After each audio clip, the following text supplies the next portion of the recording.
নমস্কাৰ বন্ধুসকল, খুবেই এখন ধুনীয়া দেশত ঘূৰি আহিলোঁ।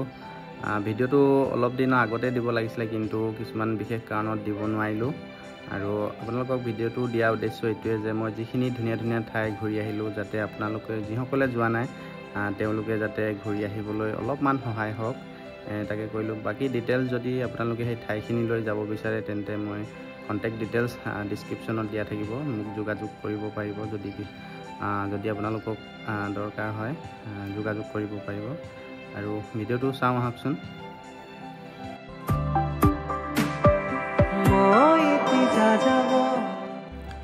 বন্ধু উৎপল শৰ্মা, মেক্স সুৰজিত চেতিয়া আৰু মই ডিব্ৰুগড় এয়াৰপৰ্টৰ পৰা যাত্ৰা আৰম্ভ কৰি পালোহি কলিকতা এয়াৰপৰ্ট।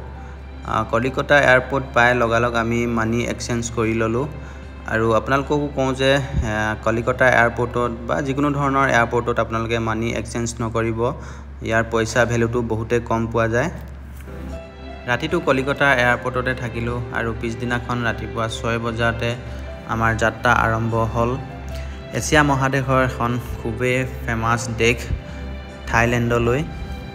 প্ৰায় 3 ঘণ্টা সময় অতিক্ৰম কৰি পালোহি ফুকেট ইণ্টাৰনেশ্যনেল এয়াৰপৰ্ট।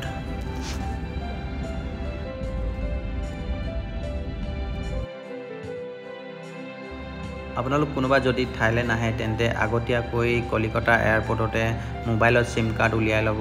তেতিয়া থাইলেণ্ড আহি পোৱাৰ লগালগ ঘৰলৈ কল কৰিব পাৰিব, গাড়ী বুক কৰিব পাৰিব। আৰু এয়া দেখিছে আমি গাড়ী বুক কৰি ল'লোঁ। আমি এতিয়া ফুকেটৰ পৰা যাম কাৰ্বিলৈ। গাড়ী বুক কৰা হৈ গ'ল।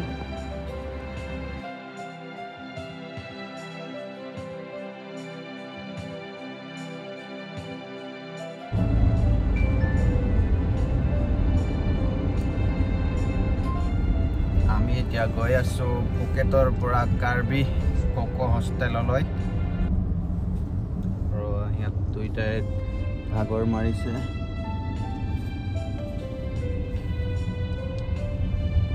ৰাস্তাবিলাক চাওক না, ইমানেই ধুনীয়া, চাফা একেবাৰে পুৰা। ইয়াতে গাড়ীবিলাকে হৰ্ণ নামাৰে, ট্ৰাফিকত ৰৈ আছে কিন্তু হৰ্ণ মৰা নাই। ইমান ট্ৰাফিক হৈ আছে কিন্তু হৰ্ণ মৰা নাই। আমাৰ ইণ্ডিয়াত হোৱা হ'লে এতিয়ালৈকে হৰ্ণ মাৰি মাৰি কাণ বেয়া কৰি দিলে হ'ল। এতিয়া দুপৰীয়া খানাটো খাই লওঁ। ধুনীয়া এখন ৰেষ্টুৰেণ্টত ৰাখি দিছে, তাকে খাই লওঁ। বৰষুণ আহি গ'ল। পিছফালে পাম খেতি আছে। ইমান ধুনীয়া ৰেষ্টুৰেণ্টখন।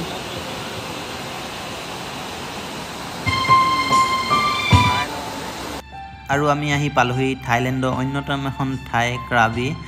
এই ক্ৰাবি কোকো হোষ্টেলত আমি 2 দিনৰ কাৰণে থাকিবলৈ ৰুম বুক কৰি ল'লোঁ।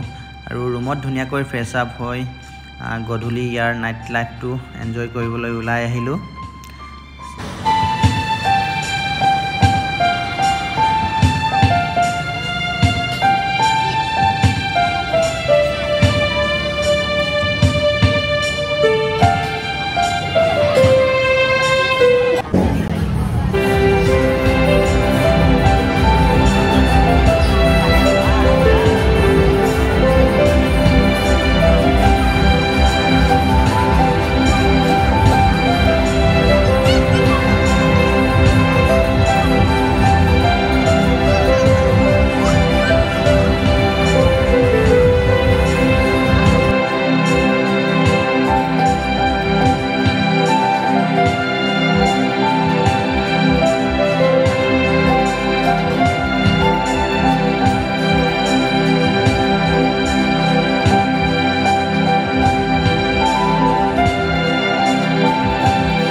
ক্ৰাবিত প্ৰথম দিনাখনি আমি খুবেই এনজয় কৰিলোঁ আৰু দ্বিতীয় দিনাখনি খুব সোনকালে শুই উঠি পেলাই এখন গাড়ী বুক কৰি ল'লোঁ আৰু ইয়াতে চাবলগীয়া বহুত বস্তু আছে আৰু আমি ক্ৰাবি ফেমাছ 4টা আইলেণ্ড চাবলৈ যাম ভালেকেইটা আইলেণ্ড আছে তাৰ ভিতৰত ফেমাছ 4টা আইলেণ্ড চাবৰ কাৰণে আমি এখন গাড়ী বুক কৰি ল'লোঁ বুক কৰি ইয়াৰ পাছত নাও বুক কৰি ল'লোঁ ইয়াতে অলপমান গাইডবিলাকে ট্ৰেইনিং দিয়াই লয় যিহেতু আমি সাগৰৰ মাজলৈ যাম কি আইলেণ্ড চালোঁ আপোনালোকে ভিডিঅ'টো শেষলৈকে চাই থাকিব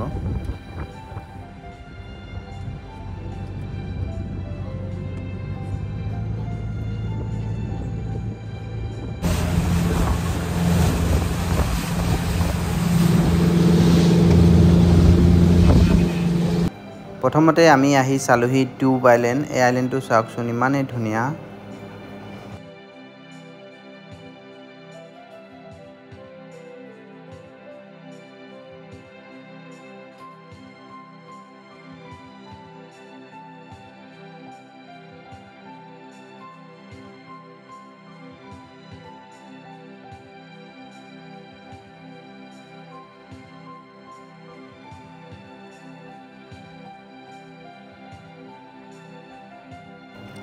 তাৰ পাছত চালোঁ চিকেন আইলেণ্ড এই আইলেণ্ডটো দূৰৰ পৰা চিকেনৰ দৰে দেখি সেইকাৰণে চিকেন আইলেণ্ড বুলি কয় বহুতে ফেমাছ হয় আইলেণ্ডটো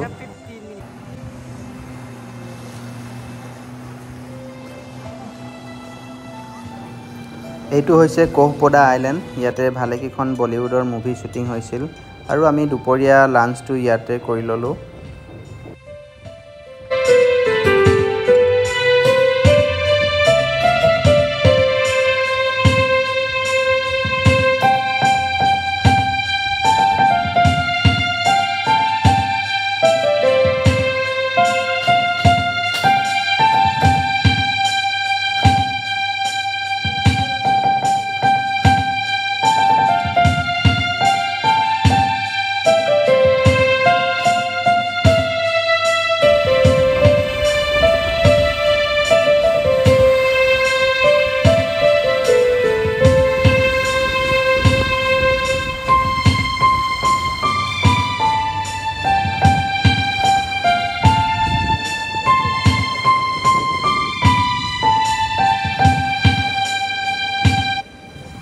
আৰু এইটো হৈছে পাৰহানাং কেভ বিচ আইলেণ্ড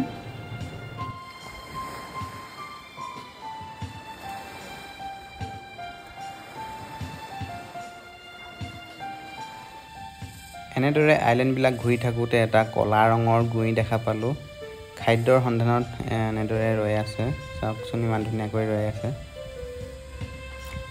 ক্ৰাবিৰ পৰা বিদায় লৈছোঁ আৰু তাৰ পাছতে থাইলেণ্ডৰ এখন খুবেই ধুনীয়া ঠাইলৈ ফুৰিবলৈ যাম এইটো নেক্সট ভিডিঅ'ত দেখাম এই ভিডিঅ'টো যদি ভাল লাগিলে তেন্তে লাইক কমেণ্ট শ্বেয়াৰ কৰি দিব ধন্যবাদ